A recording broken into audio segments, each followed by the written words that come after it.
Matthew 13. That same day Jesus went out of the house and sat by the sea. Such large crowds gathered around him that he got into a boat and sat down while all the people stood on the shore.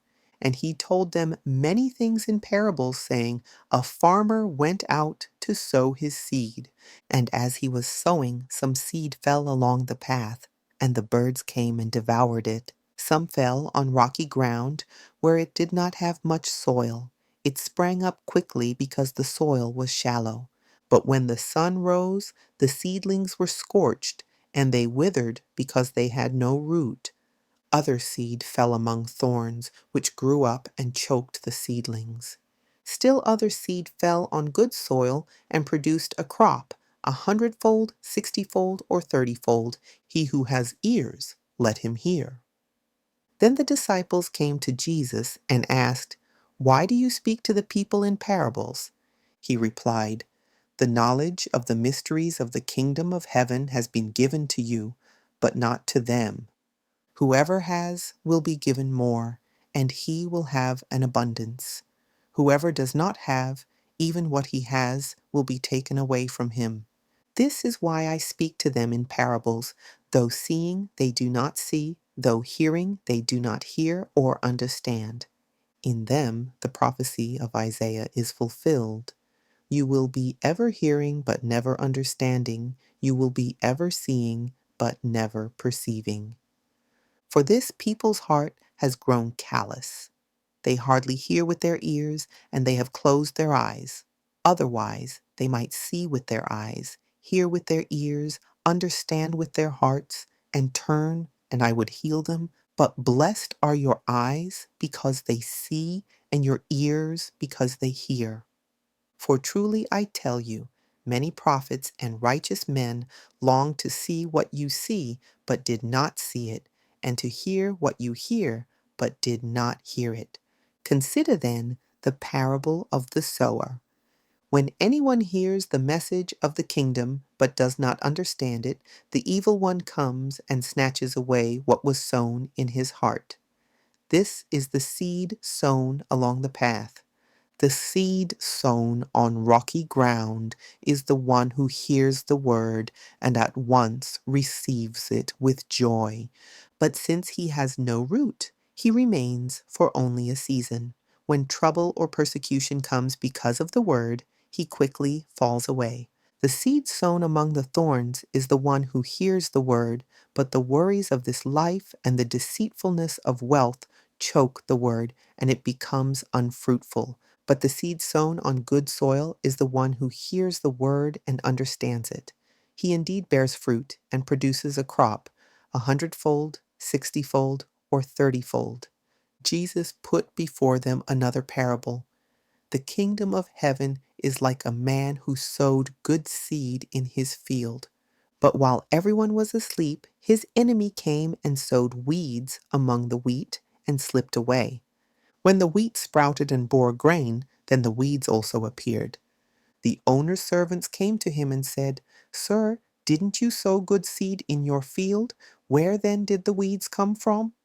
An enemy did this, he replied. So the servants asked him, Do you want us to go and pull them up? No, he said, if you pull the weeds now, you might uproot the wheat with them. Let both grow together until the harvest.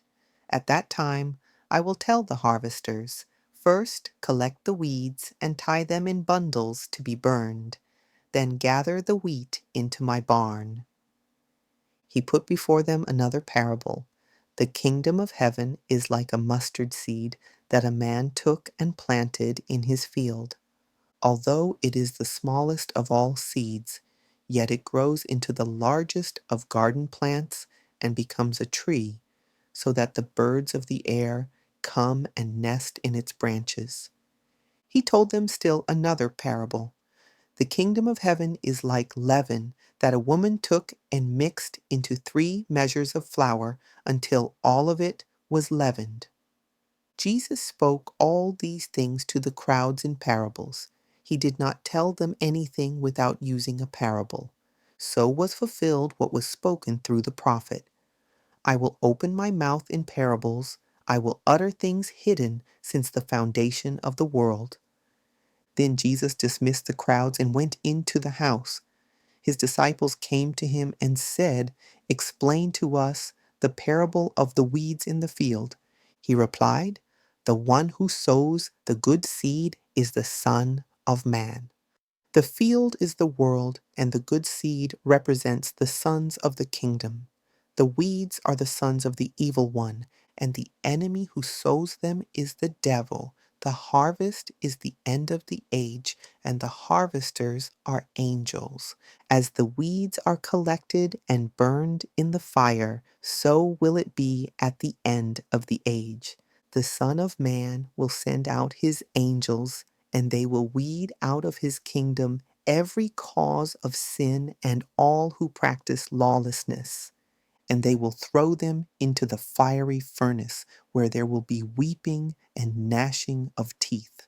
Then the righteous will shine like the sun in the kingdom of their Father. He who has ears, let him hear.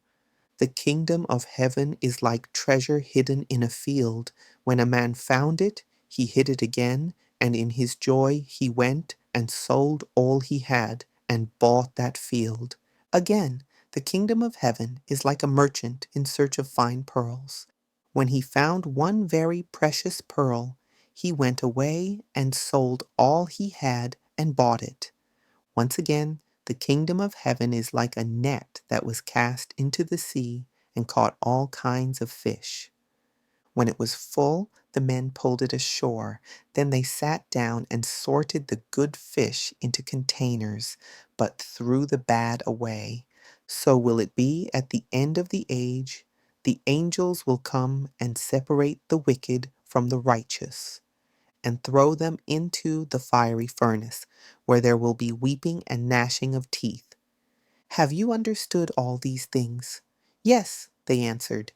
Then he told them, "For this reason, every scribe who has been discipled in the kingdom of heaven is like a homeowner who brings out of his storeroom new treasures as well as old." When Jesus had finished these parables, he withdrew from that place.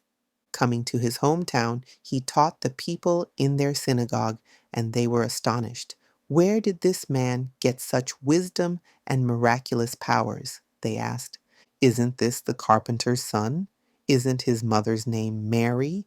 And aren't his brothers James, Joseph, Simon, and Judas? Aren't all his sisters with us as well? Where then did this man get all these things?" And they took offense at him. But Jesus said to them, "Only in his hometown and in his own household is a prophet without honor." And he did not do many miracles there because of their unbelief.